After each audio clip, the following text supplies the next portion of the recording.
I'm Angela. So I have 3 different recipes that I want to share with you, or 3 different ideas for things to do for your expanding belly when you're pregnant.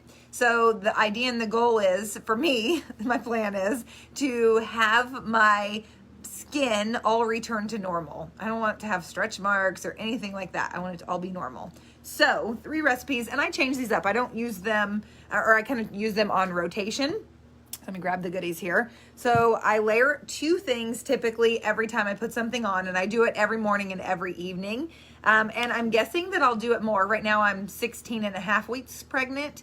I'll do it more as I get more pregnant and my belly gets bigger, because it'll just get tighter and tighter. But because like in the very beginning, before I really noticed it increasing, I was just doing this kind of a couple times a week type of thing.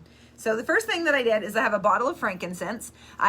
This was an empty bottle, and I put 25 drops of frankincense in it with V6. And I take this and I literally just rub it all over, and then I spread it out, rub it and lather it in, or get it to absorb. And then on top of that, I'll put Shirleme, I think is actually how you say this. So this is really, really good for your skin. I've heard it talked about as like Spanx for your skin, so hold things up and hold things together. So that's of course what you want to do for your belly, is to like keep it moist and keep things nice and held together, right? So that's one of my recipes that I use. And then the next one is that I use 3 drops of the Bloom brightening essence. I love this stuff on my face. So you think of it as amazing for anti-aging and keeping our face looking good and our skin on our face looking bright. I'll do 3 drops of it. I kind of do it across the top of my belly. So 1 in the middle, 1 on each side. And then I'm able to like rub that all around and get it pretty much spread everywhere. One of the areas that you'll want to really be focusing on as well is like the sides and your hips. Because obviously those are expanding and changing as well.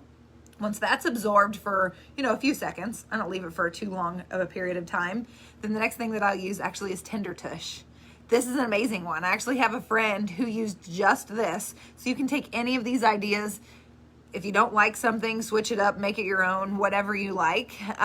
Tender Tush, she would apply morning and night, and it actually worked really well for her. It doesn't take much. This is thick.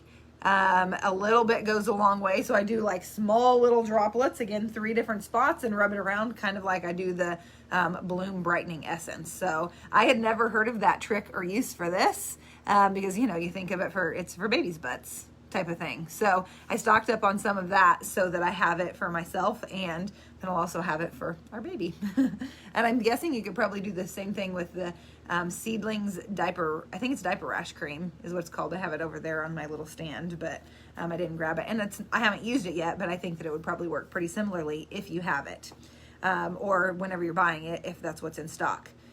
The next one I like this one after a shower. So this is Lavaderm.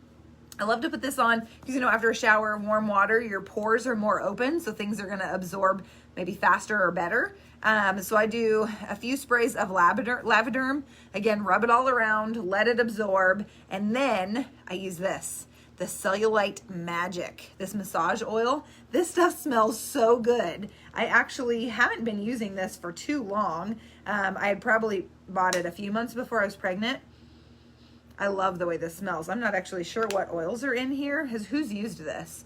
But this obviously is not specific to pregnancy. None of this stuff is, but there's many different uses, but that's how I'm using it right now. Let's see, I was gonna see if I could tell what oils are in here. So it's got grapeseed oil, it's got grapefruit oil, it's got cypress, cedarwood, clary oil.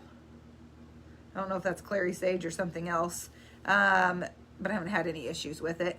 Sweet almond oil or olive oil. So, and the reason that I say I haven't had any issue with it is you don't use clary sage until you're actually like trying to give birth, but it must be, if that is what it is, it's such a small percentage because it's pretty far down on the list, so that it hasn't affected me or anything.